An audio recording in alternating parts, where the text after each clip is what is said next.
Next video. When an audition changed cinema forever. I don't know what audition he's talking about. Something to do with Planet of the Apes. But how the hell are you talking about changing cinema is a big thing to do, laddie boy. And the best virtual performance is Gollum, Lord of the Rings, Two Towers. Hi everybody, my name's Andy Serkis and I'm delighted to receive this award on behalf of everybody who brought Gollum to life. It is a complete marriage of skills. You're a liar and a thief. It's mine. I won it. It was me. We only won because of me. That's enough, Gollum. Piss off, Circus, you stupid fat with a turd. Wow. I'm not fat. As you may already know, this is Andy Serkis. My balls, excuse my French, are in an iron vice. Corporate are twisting and squeezing like a bunch of dominatrixes on steroids, and now Lucy is presenting her own redesign without you. Will you tell me what's going on, please? And he really knows how to act as anything. I offered you peace, and you killed my family. He can act as an ape, a giant ape, a baby ape, a Gollum impersonating Theresa He May, voices it? and much more. I cannot be betrayed.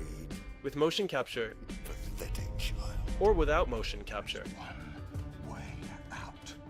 Right now. and even acting as two characters at the same time. Caesar, I'm on Conan. Conan is funny. He has created this new kind of performance in a way. And he fell into it. I mean, he was cast as Gollum just for his voice, and then I guess Peter Jackson realized what a great physical performance Yeah, he was he's giving, and fucking that fantastic, he should clearly. try and capture that in some way. And still, unlike some of the other actors, you probably don't get recognized. No one can recognize you as Gollum. Does that ever bother you? Do you ever just want to tell people I'm Gollum? so today, we're going to understand the genius of 1,000 faces.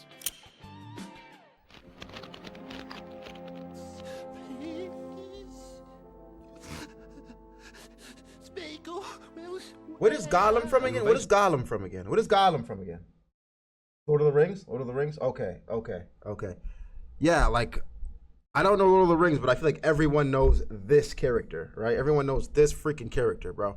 Because it's just creepy as hell. Can haunt you in your dreams, but I had no idea who played him until now. Actually meeting actors who could do good voice work, because at that point we thought we were just looking for a voice actor. So let me put it this way.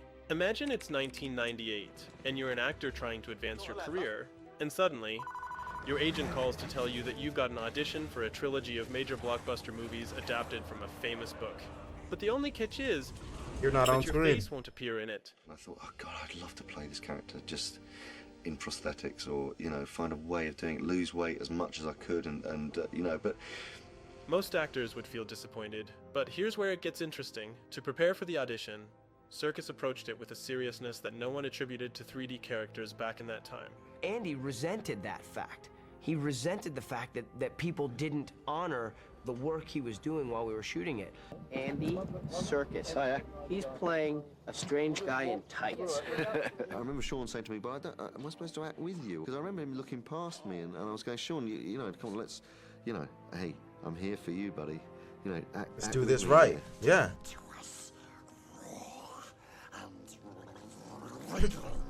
Back then, CGI characters were just window dressing or comic relief, and no one thought they could have any real psychological depth. I give up. But Serkis truly committed himself to studying every aspect of Gollum's psychology and how this would be reflected in his mannerisms, speech, and movements. He genuinely grasped Gollum's nature as an addict, but also as a soul in constant suffering. And he crafted his voice from every ordinary input. So for me, it all came from the physicality, from a psychological kind of trying to underpin him psychologically before I could really get to where I needed to be for the audition.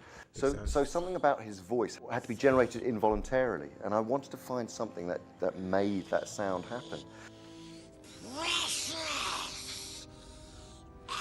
Oh my God. Cats at home. He looks like a crackhead. He does. That's the thing about Gollum. He just looks like your average sidewalk crackhead, bro. But like 10 times worse. Like meth has settled in hard. Impact on how Gollum's voice came about, because they get fur balls in their throats after they lick. And we'll be the So that that became Not like became And that's Yo, how he's nasty with this. he arrived at the day of an audition that would mark the beginning of a change in the history of cinema. Take it off us! It hurts us! Don't listen to him, Fred. He's trying to trick us.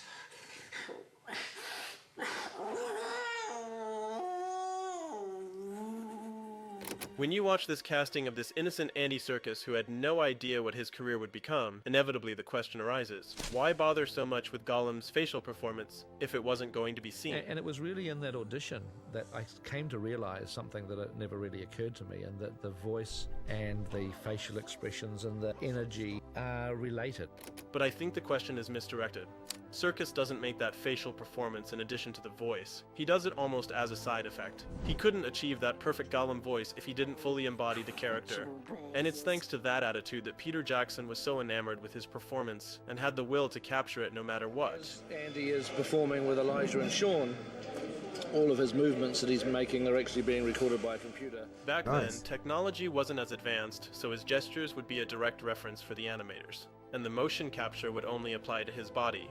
Either way, Serkis was inventing a new way of acting. This is brilliant. This is amazing. This is a tool which enables the actor to become anything you want to be. You know, it's brilliant. Andy totally earned his right to be Gollum the hard way, because he was coming into a situation where none of us really thought we needed Andy. And it is an acting method that would continue to evolve for years, allowing Serkis to perfect his performance as Gollum and exploit it 12 years later in The Hobbit. That's where just perhaps great the only timing, thing right? superior to the original. That's just great timing, bro. Give him like 50 years too early, and we wouldn't have seen this greatness. Just great timing that technology was here at the same time, bro. Which is awesome. Which is just sick when you think about it. Just because wow, we would never know who this nigga. At least I wouldn't. I wouldn't. Original trilogy. Gollum is not taller than Ducky. You're banned. Well, Gollum, for technological reasons. Such progress, however, only materialized in 2005 with King Kong. If you're wondering who spearheaded this advancement, well, you know the answer. Kind of a big day for us today. It's the first day that we're going to have Andy Serkis on set playing Kong. I was so scared. He is so insane. As King Kong, he is not a human. Here, the significant leap occurred. Did this nigga Serkis play not only everybody? utilized motion capture, but also performance capture.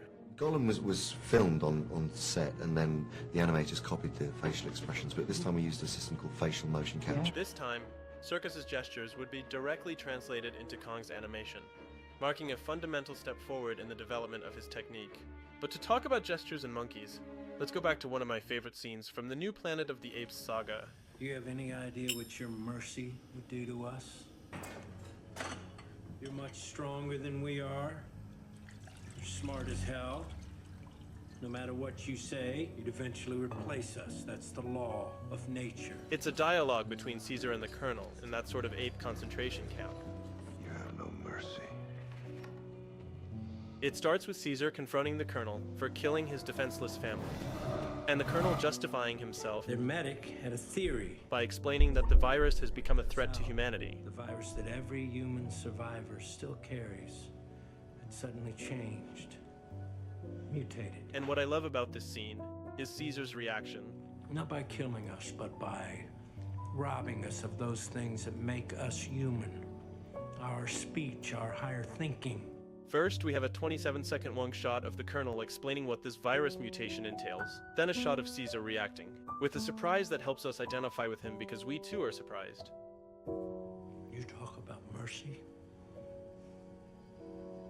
What would you have done? And then, after a reverse shot of the Colonel, we see Caesar's final reaction. Shock. It was a moment of clarity for me. And this is the shot that fascinates me, because the basic usage of performance capture is, you see it on the screen, you will see the apes, but they're apes which are infused with the heart and soul of an actor's performance. you see, throughout the movies, we've seen the apes evoke different types of emotions, like fear, anger, joy, pain, surprise, or disgust. What psychologist Paul Ekman would call primary expressions. These expressions are universal.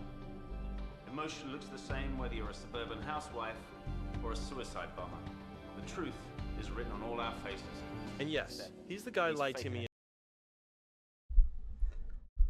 Icy Mocha, your band. White Hippo, your band.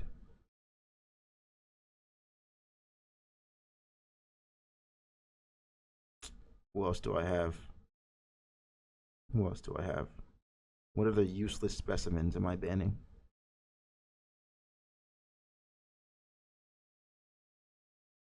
Check staff. I'll do it after stream, bro. That's it's not urgent. It's never, you know. Nothing is so urgent. Not even death. I'll check it after stream, boss man. Father Ballsack, your band. He is based on His life is written on all our faces. And yes, he's the guy lied to me is based on He's lying. But it's written on name whether you're a suburban housewife or a suicide bomber. The truth is written on all our faces. What and yes, the fuck? he's the guy lied to me is based on He's lying. But we're not going Bluey! With the 1,000 bits. Bluey with the 1,000 bits. Bluey. W's in the chat for Bluey, bro. W's in the chat, man. Big W's, bro. You're goated. You're goated. You're big goated. You're big goated. You're big. Thank you so much. Yes, sir. going too much in that direction. The thing is, these are the first emotions we start to see in Caesar. And not only are they more primitive emotions, but they're also easier for an actor to evoke because they're universal and easier to identify. With another 50 bits? Bumbleclot! Bluey! Bumbleclot! Bumbleclot! Yeah! Giggity, giggity, giggity! Bumbleclot! Let's go, Bluey! Let's go! But something different is you're going too much in that direction. And yes, he's the guy lied to me is based on He's lying. But we're not going too much in that direction. The thing is, these are the first emotions we start to see in Caesar. And not only are they more primitive emotions, but they're also easier for an actor to evoke because they're universal and easier to identify. But something different is happening here. It was a moment of clarity for me. Is he With a multitude of making small better gestures emotions that that weren't communicate made what is before? going through Caesar's mind. If you look closely, most of the expression is in the eyes. The mouth remains almost the same, but with just them, Circus is able to convey a lot to us. His expression is subtly different from his earlier surprise. Now there is first dismay, then sadness, resignation, and finally his eyes shift slightly as if he is processing me information with deep concern. And I don't want to switch to lie to me mode now, but I don't believe you have to be an expert in nonverbal communication to understand this. It was a moment of clarity for me. The most expressive eyes. It blows my mind to see how much he can convey with saying nothing. I've never encountered that kind of extremity of He's just that his freaking ability good. to convey things through his eyes. Because here's the thing with Andy Serkis. The greatest mystery about performance capture is there is no mystery. It's the same as acting. He's a master controlling each of his facial muscles, but also at vocal performance. A world founded upon faith and understanding. And he's also a master of body language. Performance capture isn't about sort of doing gross body movements and pantomiming. It's actually where it's at its most powerful is in its stillness. You know, being brave enough to hold a close-up. It's a very complex thing in a way that we do. Because you're not working in a big suit, a big furry suit. So it's not about the external of it. It's much, much more about the internalization of it. The truth is, he has paved the way for many actors in this approach to character interpretation. And the thing is that at times, we perceive technological advancements in cinema as negative. And don't get me wrong, in many respects they are. The task I have in mind. I didn't even think they moved. I didn't even think they moved, bro. I didn't. I thought it was just like they recorded their voice and the CGI did the rest of the work. I didn't know he was doing it like that, bro. Like, I really didn't. I'm impressed. I'm fucking impressed. I had no idea, bro. That's actually sick as shit. Wow, wow. Will require a great deal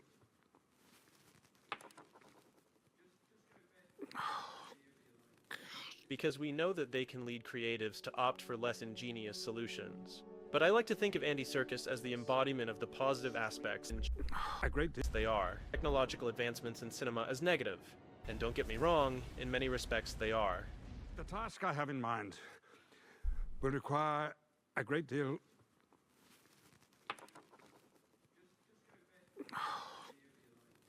because we know that they can lead creatives to opt for less ingenious solutions. But I like to think of Andy Serkis as the embodiment of the positive aspects of implementing new technologies in cinema, as proof that these are tools that, when used well, can create feats akin to magic, like a monkey with human emotions, or a fantasy creature brought to life.